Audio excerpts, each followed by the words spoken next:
Hello friends, అందరికీ నమస్కారం. Telugu life story వింటున్న ప్రతి ఒక్కరికి థ్యాంక్ యూ సో మచ్. అలాగే విశ్వానికి కృతజ్ఞతలు. ఒక వ్యక్తి కలగన్నాడు. ఒక అందమైన ద్వీపంలో ఎన్నో బంగారు గనులు, తన చుట్టూ ఎంతో డబ్బు, మధ్యలో ఒక బంగారు సింహాసనంపై కూర్చున్నట్టు ఏదో మాట్లాడుతున్నాడు. మెల్లిగా లేచి అడుగులు వేస్తుంటే కాళ్ళు భూమికి ఆనినట్టు అనిపించలేదు. ఒక ప్రక్క ఉన్న మెట్లు ఎక్కుతుండగా ఒక మెట్టు స్లిప్ అయ్యాడు. దడేల్మని పడగానే ఒక్కసారిగా మెలకువ వచ్చింది. చుట్టూ చూస్తే తన ఇంట్లో బెడ్డుపై నుంచి కింద పడి ఉన్నాడు. మరి అతని కల నిజమా? ఎస్, అతని కల నిజమే. ఎందుకంటే కొన్ని సినిమాలు చూసినప్పుడు, కొన్ని విషయాలు ఇతరులు సంపాద చూసినప్పుడు అలాంటి ఉన్నతమైన స్థితి అతని మనోఫలకం పైన ముద్రితమయ్యింది. తర్వాత ఆ విషయం మర్చిపోయాడు. అది మాత్రం అలాగే ఉంది. అంతరంగంలోని ముద్రితమైన విషయం కళ రూపంలో బయటపడింది.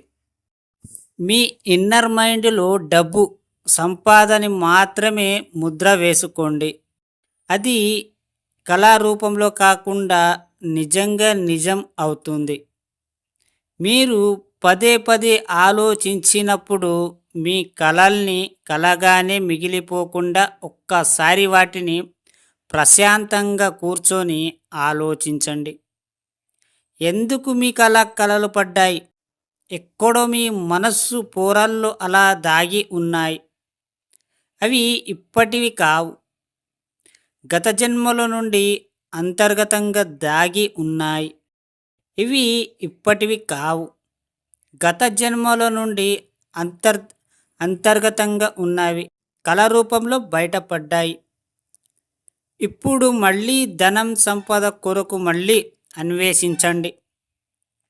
మీ అంతరంగంలోని అవి ఇప్పుడు ఖచ్చితంగా నిజమవుతాయి. మీకు ఏదైనా కోరికలు కావాలి, లేదా కల గనడానికి మీరు లేదా ఒక మూవీ చూసినప్పుడు మీకు అదే విధంగా ఉండాలి అని ఒక మైండ్ నుంచి ఒక థాట్ వస్తుంది. అప్పుడు మీరు ఆ ఎంజాయ్ వేరే ఉంటుంది. కలగంటుంటే కలగన్నంతసేపు బాగుంటుంది. తర్వాత బయటికి వచ్చాక మళ్ళీ రొటీన్ లైఫ్ అవుతుంది. మీరు ఎప్పుడైతే మీరు లైఫ్ ఎలా ఉండాలి అనుకుంటారో మళ్ళీ మళ్ళీ ఒక ఇమాజినేషన్ చేసుకోవాలి, కలగన్నాలి.